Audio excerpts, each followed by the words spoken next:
And welcome back to The Factor Uncensored. A new study is revealing dark new details about how minors are dying in this country. This information comes from the Journal of American Medical Association. Researchers studied mortality rates between 2020 and 2021. They found gun violence accounted for almost half of the deaths in 2020. Other common causes of deaths in kids and teens included the misuse of drugs and, of course, vehicle accidents. Let's turn it over to our guest, Sharon Watkins-Jones from the Texas Racial Equity Collaborative and Lindsay Wilkerson from the Texas Family Leadership Council. Glad to have you both here on The Factor Uncensored. And we were just talking about rapper Coolio and his overdose and fentanyl being involved. We're seeing a lot of that with young people now, where they may buy drugs and they don't realize just this synthetic opioid, how dangerous it is, and it's claiming lives. It is. It's tragic. There's actually been an 8.3% in child mortality rates from 2020 to 2021, and a number of these causes are related to suicide, drug overdoses, depression, and homicide as well. And it's just tragic based on the progress that we had previously made in decades based on developments in medicine and resources available for children and families to be able to see this increase and this backtrack on the progress that was made.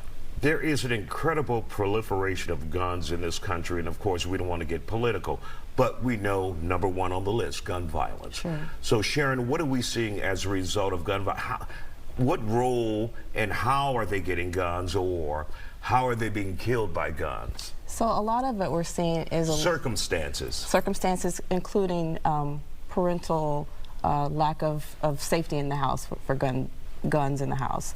And you know, while the state of Texas, the voters are going to have to decide how to address gun ownership, we would like for our state government to focus on addressing some of the root causes of the gun violence, root causes of suicidal ideation, root causes of some of the depression and anxiety that's risen in kids, especially as they've gone through this pandemic. Feelings of isolation with schools being closed, lack of mental health care, lack of attention to all of the things that kids have suffered as a result of being at home during the pandemic.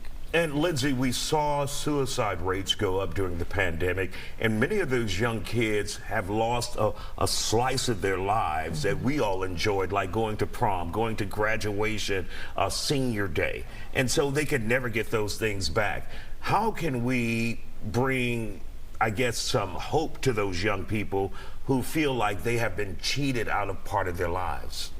I think it's helping find them connectivity to their peers and knowing that they're not alone in what they've experienced and what they're continuing to experience. Many who are experiencing mental health illness and challenges, they're not alone. There's a large number of children, and we've seen an increase since COVID of those with mental health illness. And there's a number of resources that are available, but many don't realize those resources are available, or they don't have access within their communities. So those in rural areas don't have access to the same resources or mental health supports, the same community environment that you might have, say, in a city like Houston. And there's almost a correlation between mental health issues and an increase in suicide.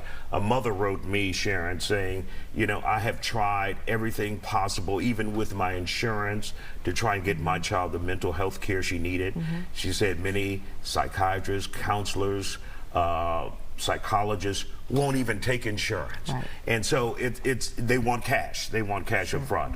And it's difficult for parents to deal with mental health issues if they don't have the support from the community and the infrastructure here in Harris County and Houston. That's right. And you know, the 88th legislature is in session.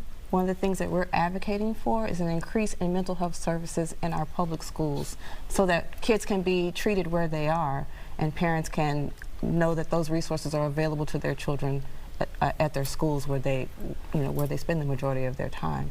We're advocating for increased funding. We're advocating for a mandated number of psychiatrists for schools per the number of children. You know, as it is now, kids can be on a waiting list for months to see a school psychiatrist. And of course, when you hear there's a school counselor, that's like, okay, college, okay, mental health issues, and it's just too much on them. Ladies, thank you for joining us here on The Factor Uncensored.